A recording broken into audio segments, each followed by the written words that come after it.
Welcome back to the Gary Sutton Show on WSBA. Pete Schulte is a law enforcement expert, and a lot of things going on in the aftermath of the two policemen who were shot, Officers Ramos and Liu. And we see this morning that Officer Ramos' funeral will be coming up on Saturday. Obviously, that's going to be maybe some tension involved with that. Even what a shame that commemorating the death of a policeman is bringing up such controversy. Yet at the same time, we're watching this unfold in New York City. And with us this morning is Pete Schulte to talk a little bit about this. Pete, good morning to you, and welcome to the Gary Sutton Show. Great to have you on again.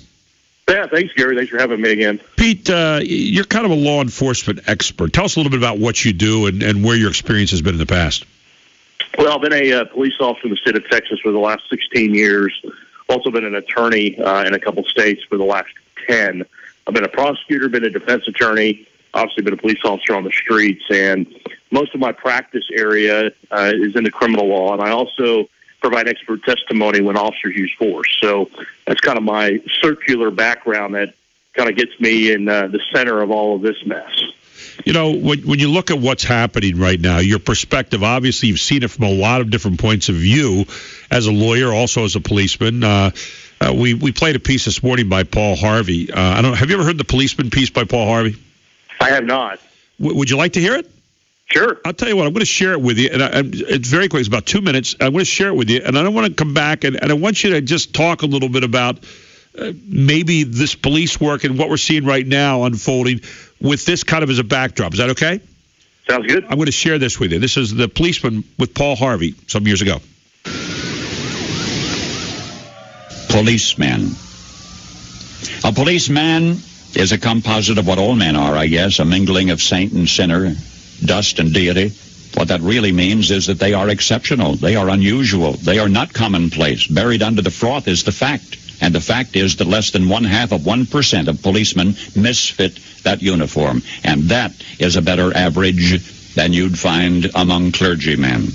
What is a policeman?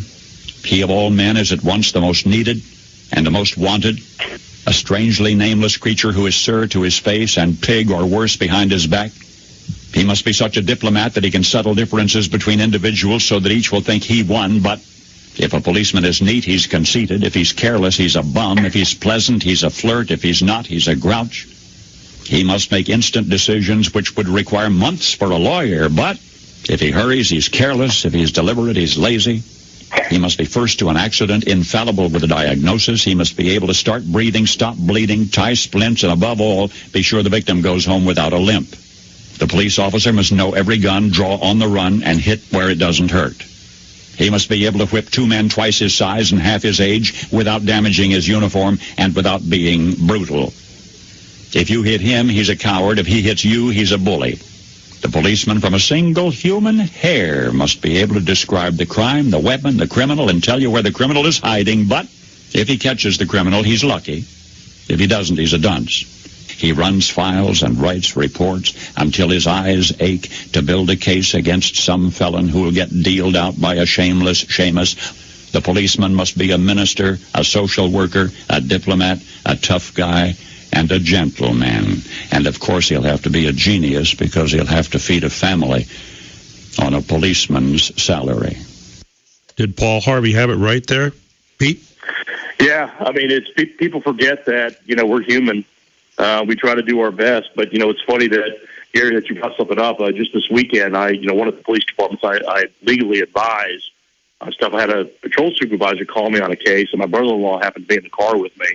And we kind of went through this conversation about, well, this is what the law says, this is what you should do, and it was a very detailed conversation. I got off the phone, my brother-in-law looked at me and goes, a police officer's expected to know all of that?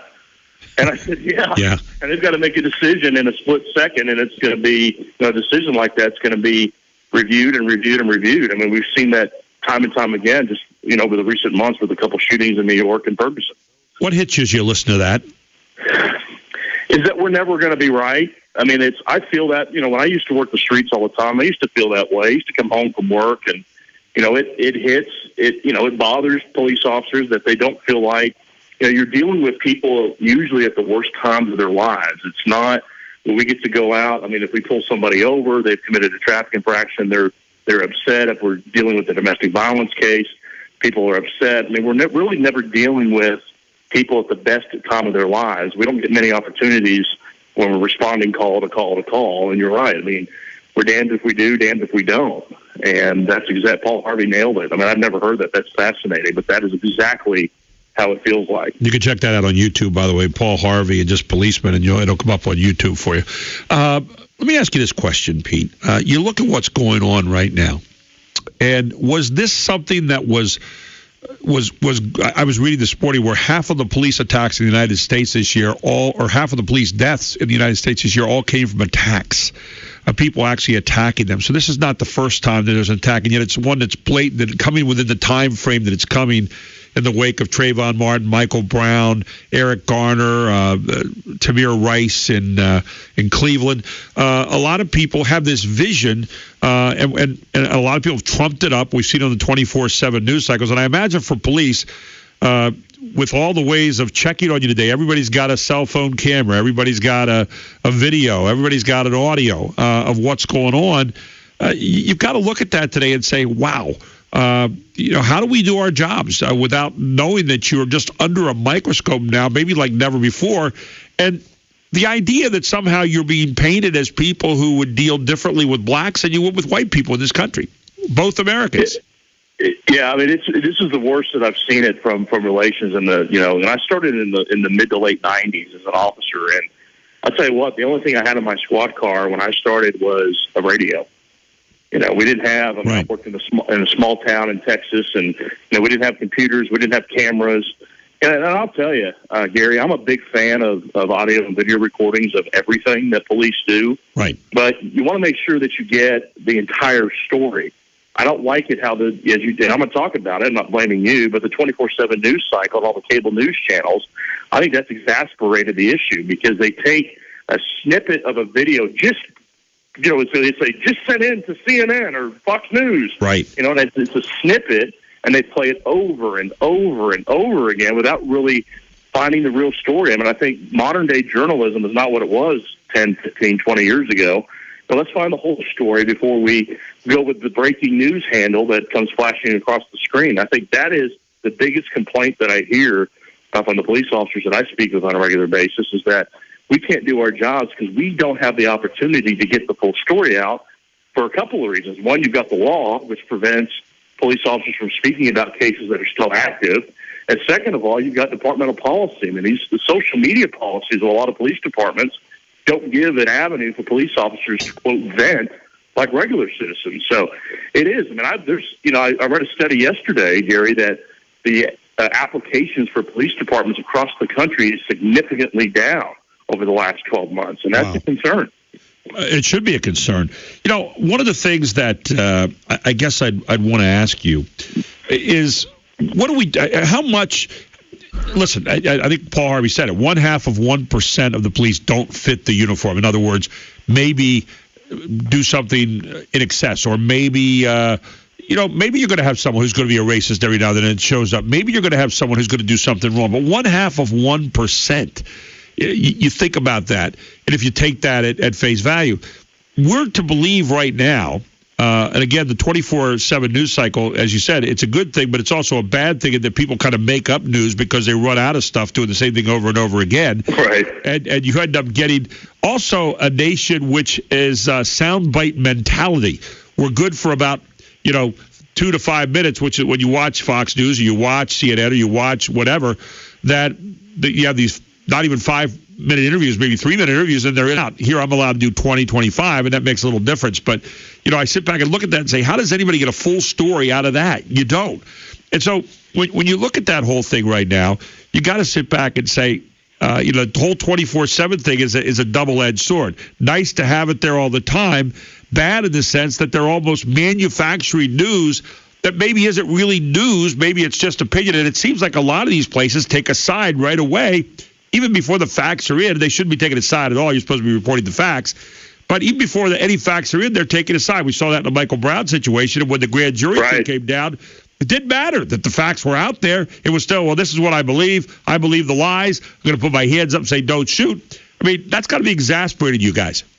And ladies. And I'll tell you, Gary, that there are some bad apples I mean, just like in every profession. I mean, law enforcement is a little bit different where, it's the only profession that you have to go through one of the most strenuous background checks because they do try to weed out the people that are not going to be, a fit for the uniform, to use Paul Harvey's name or comments. But, you're going to have people that are going to have a bad day that, we're able to, are having issues at home and just everything kind of, bottles up on them and they end up reacting in a way on duty because they're human. And I think that's what people forget is that police officers are just like you and me. We just happen to have to go out and deal with the world's problems when they dial 911. Let me ask you, when you have training, obviously this is going to come up in training. If it hasn't come up before a lot, it's going to be coming up a lot now on how to deal with different kinds of people, on how to react to them.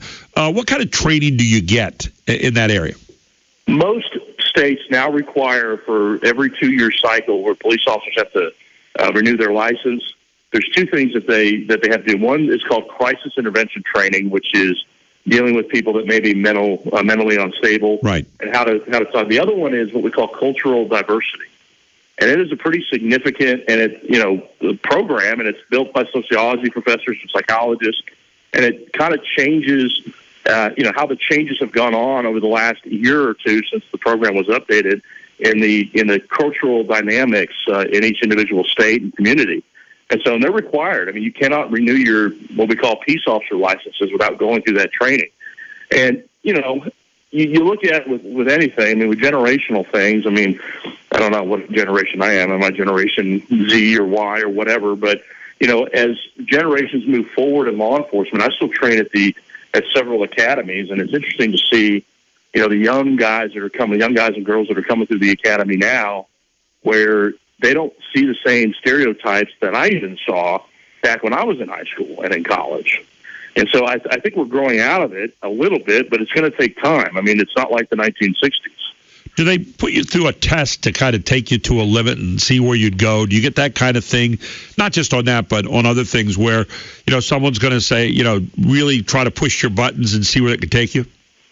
Yeah, they do. It's a program where they play video scenarios, and this is a lot through the hiring process, not generally through the academy. The academy, they do active practicals. So, and they're usually tied to shoot, don't shoot type situations where the officer's got to make a decision about whether or not to fire or not.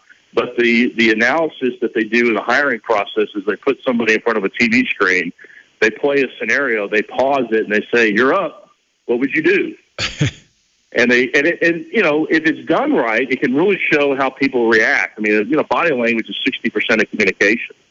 So you look at that, and you can pretty much tell how people are going to react on the streets.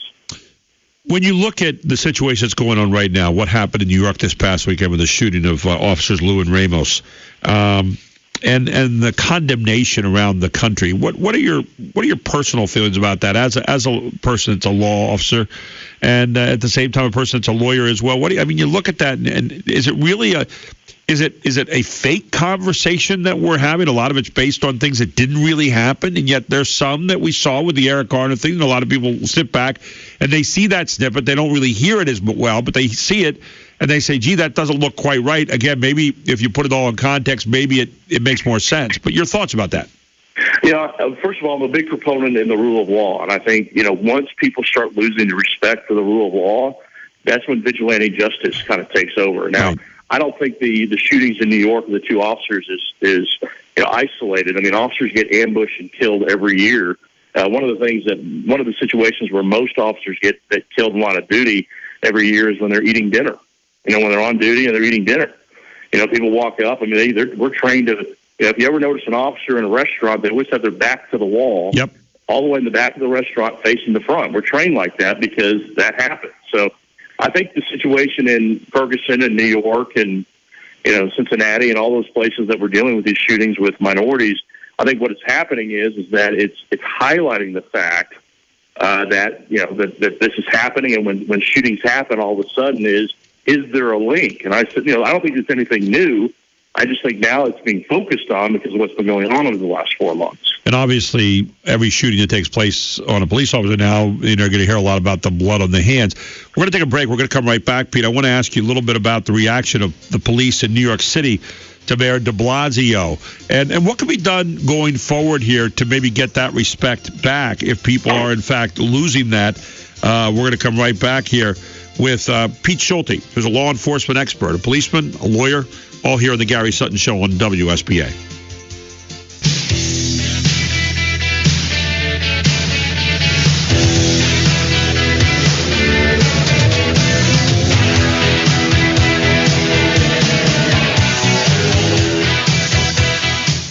Welcome back to the Gary Sutton Show on WSBA with Pete Schulte, law enforcement expert. So, Pete, from the positive standpoint, I guess really, first of all, I'll take the negative part of it. You saw the police line up with their backs to Mayor de Blasio in New York, and Mayor de Blasio has been fairly critical of the police, even when he was in his election campaign. He was stepped away because he was afraid the police were kind of listening in on his conversations. So he has not been exactly a pro-policeman, and now all of a sudden he's having to kind of pick up the pieces. And as he walked into the hospital the other day where the two officers were taken, Officers Lou and Ramos, the police turned their back on him. Your thoughts about that? Well, the biggest thing that I'll tell mayors of big cities is you've got to have a working relationship with the police union because, police unions are going to be the ones, especially the NYPD police union. I have tons of friends that are NYPD officers, and when you feel like the mayor of one of the largest cities in the world is not backing the blue, I understand that if he doesn't want to like certain things that happen or certain issues, but when you make comments like de Blasio has made to turn off relations with the police union, what that does is it can exaggerate the issue with citizens. Oh, hey, our elected mayor doesn't care about or doesn't think highly of our police. Why should we? Right. And I think he's got some. He's learned quite a bit over the last 4 months about how he needs to try to repair some of those, those relationships. And I don't know if it's going to work. It's going to take some time. I think there are a lot of people in this, and the police have had problems with him right from the beginning. I know the benevolent union has been, in his face from time to time. But of course, the last 4 months, when you talk about what happened, first of all in Ferguson, and now obviously in New York City, a lot of people would say he kind of piled on. And, you don't want you want to know someone has your back. I know you guys are in the business of having each other's back. I think you want to know that your main guy has your back as well, right? Yeah, and I'm going to use the term that we use in police work all the time. I'm going to call Mayor de Blasio's actions a rookie mistake. Okay. And I think he just, being thrown into that role, being the newly elected and trying to make sure that he can kind of solidify his own political base. I think he misread what some of his base was telling him about their feelings on the police, and he's made some mistakes, and it's his fault. He's going to have to take the time, and the unions will come around. They always do, right. But the unions, they want, believe it or not, they want what's best for the city, and I think that the officers' families, at least one of them, is allowing the mayor to come to the funeral. I think that was probably an olive branch that was reached out to the mayor. Right. And I'm hoping, and I'm thinking, I believe I am, that Blasio is trying to make amends. We'll see if it's enough. Yeah, it's good to take the upper road there, too. I think that he's trying to make amends. And, again, when you said some of the things he said, it's tough to go back because people generally say, I don't know how it is in the police business. The first thing you hear from the person is usually what they believe. The second thing is usually the walking back of the truth. They're trying to make up for it. Right. And I think that's going to take some time. And police are skeptical to begin with. We every time we talk to somebody on the street, we've got to make that general analysis. Are they being truthful with us? And more times than not, unfortunately, people don't like to tell the truth to the police, and so he's going to have that problem. Is he going to be just one of those politicians that's trying to get reelected, or is he really being genuine and trying to rebuild his relations? And that's going to be interesting to watch. There's one area that we seem as a society not to really want to play with politics, and that's the police, because that's security. Same thing with firemen. That's security for your community, and we don't play around with that in terms of politics. Do you agree with that? Yeah, because if the police have the ability to, on their own, slow down response times. Right. But you know what? It's pretty extreme for them to do that because they do take their oath seriously to protect their communities. And, one of the things that I'll leave you with is one of these is that, everybody can have their feelings about the police, but when they're in trouble, what's the first thing they do? Right. And call the police. And I would ask you one final thing here, Pete, before you go. As you look at the potential damage that's been done by protests and so forth around the country, has it been something that's lasting, or is it something that can be repaired? And if so, how would you see that happening? About the last 30 seconds here. Yeah, I'll tell you, I love to see the peaceful protests. I felt like that was an exercise of our First Amendment, made me proud to live in America. Right. I don't think that the dialogue should cease. About race relations. There's always going to be issues. I mean, it's just a matter of living in the diverse world that we live in today. But I think moving forward is any elected official, whether it's a sheriff or a police chief or the mayor, they should be cognizant of the fact that people do care, and they should engage those people, because if they're brought to the table and they feel like they have a voice, then these things can be minimized. I'm not going to say they're going to be eliminated, but I think they can be minimized to everybody's best interests. Pete, you stand well for your profession. You should be very, very proud, and we appreciate you being with us today. A Merry Christmas to you, and we look forward to talking to you again soon. Absolutely, Gary. Merry Christmas to you and your listeners. Take care. Thank you so much. Pete Schulte, a law enforcement expert, with us here this morning on the Gary Sutton Show. I'll tell you what, if that's what police stand for, then you ought to be darn proud to have the policemen in your community. Maybe say thank you to the policemen you see today. Huh? Maybe say thank you. I know there's some tough things they have to do sometimes. Writing the ticket is maybe one of the toughest ones, but maybe say thank you, because they're protecting us.